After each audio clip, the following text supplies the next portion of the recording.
Hey, welcome back to Road Tripping with Rachel. I'm Rachel. Thank you so much for joining me here on this road trip of life.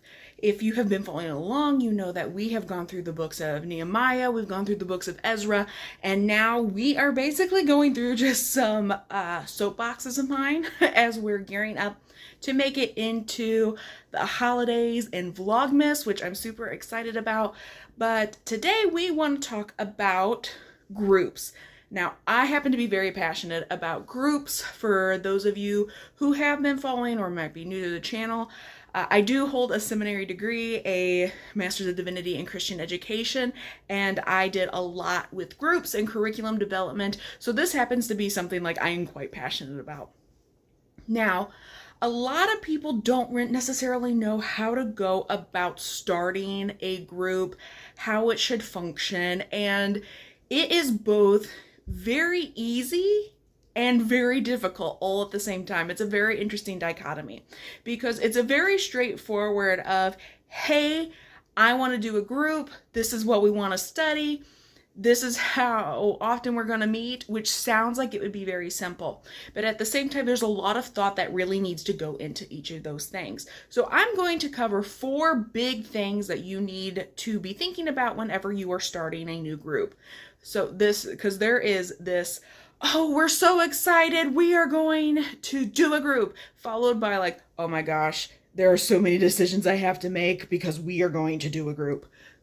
Let's hopefully make it a little bit easier for you. And if you can answer these 4 big questions, then that should make planning your group much easier. So question number 1, what type of group is it going to be?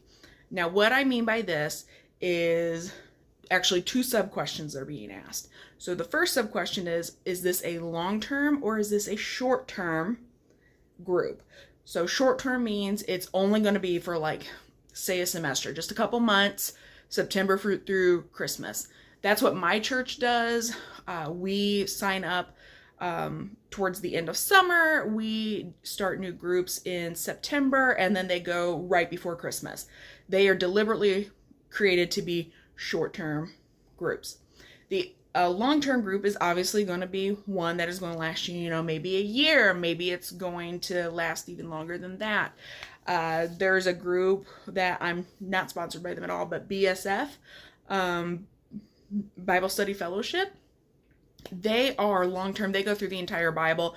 It's like I want to say it's like a 7 or like a 10-year commitment that you make to it that runs year over year. So that would be considered like a long-term group. The other sub-question that you need to consider with this is this going to be an open or closed group? So an open group would mean that anybody can join at any time.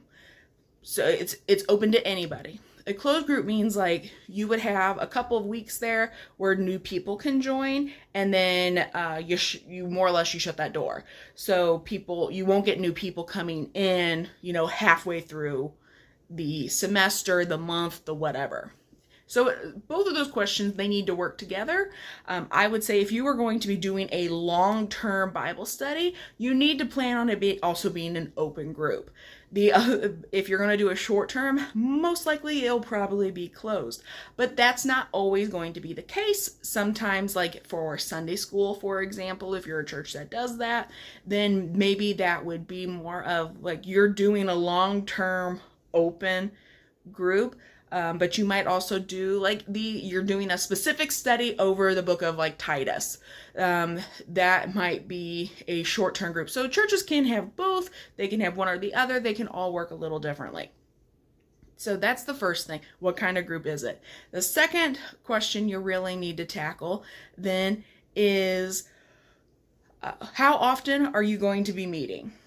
So is this going to be which does play into that long-term, short-term, like how often are you meeting? Is this like a once a month meeting that you're getting together? Is this going to be weekly? Is it going to be every other week?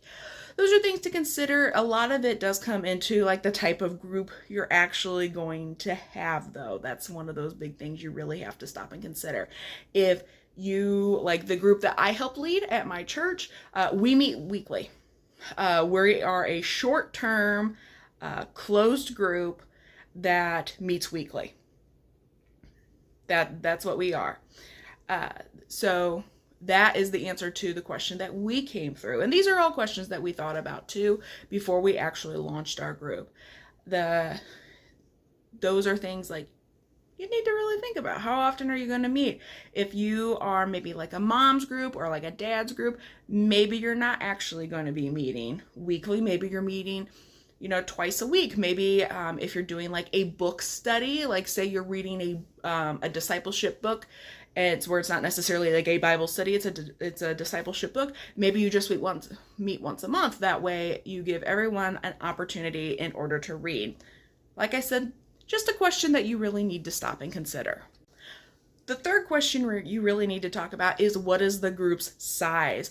Now, questions 1 and 2, and now this third one, they all really play together. What is the group size? If you are wanting to do something that is going to be much more like information output and your group members receiving that information, you're going to have a much larger group.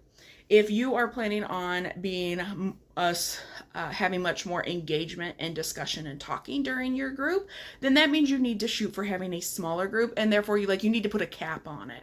So for example, once a month my church will do like a large women's group. It's a once a month thing. It is information giving, and then they have a bunch of group table set up, which then allows for smaller group discussion. So they have found a happy medium between them. It's kind of like if you go to a conference or something like that. It's the same kind of general idea. Also, like another example of if you're not going to place a cap on it, your church service actually is a large scale group where information is being imparted. You're not having people having all these side discussions as a part of the group. They're not raising their hand. They're not talking during the sermon. They're being polite and they're just listening to the pastor actually preach, which is great. But only 25% of your congregation will actually gain something out of that, which is why it's important that you also have small groups or Sunday schools to help counteract that, which allows other people to be interacting. Now, it doesn't mean that one is better than the other. It just means that when you are deciding about how big you want your group to be, it's something that needs to be considered, because not everyone is going to be comfortable in something like that. Ideally, I would say if you're wanting to have a smaller group, you want to have maybe 10, 12, 14 would probably be pushing it, because then it becomes easy for people to hide in the background and never actually participate. Hello. I could easily hide and never participate if I went into a super large group that is meant to be a small group. Now, you could also have some where it's too small and it's awkward, because then you feel like you have to participate. So it can go either way. So you need to kind of try and see if you can find a happy medium. I would say absolute, if you're wanting to do an actual small group, don't let there be more than 20 people. Absolutely don't let there be more than 20 people. Ideally, you do want it less than that, but 20 would be your absolute cap on that. And finally, you need to decide what you're actually going to be studying.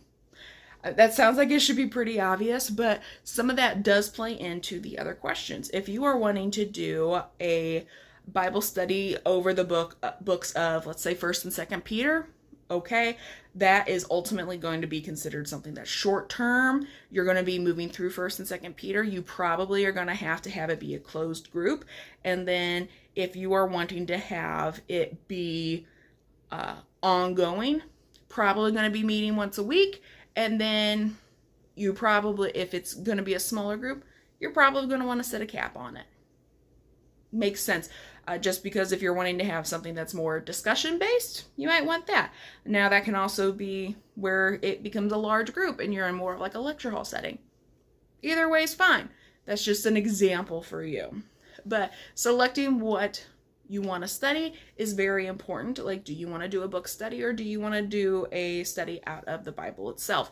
Do you want to have go through and do a book study and just use scripture and have a discussion about it? Or do you want a guided study that you would purchase from one of the Christian publishing houses? We can get into questions about how do I review my study? How do I decide if it's actually a good one? those aren't questions I'm going to tackle here, but that might be something that maybe at some point, like, I'll get into on how we can decide like what is going to be a good study versus what's an okay study versus like, yeah, you should probably actually avoid that. And I have some opinions on that, but we're not getting into that right here. Hopefully you find this helpful, where if you are starting to decide what kind of group that you're wanting to set up, that this will serve to be a good tool for you. Once again, thank you for listening and watching here. You can go through and see more of my notes by going to my website, www.roadtrippinwithrachel.com. That way you will be able to follow along and see some more of my notes.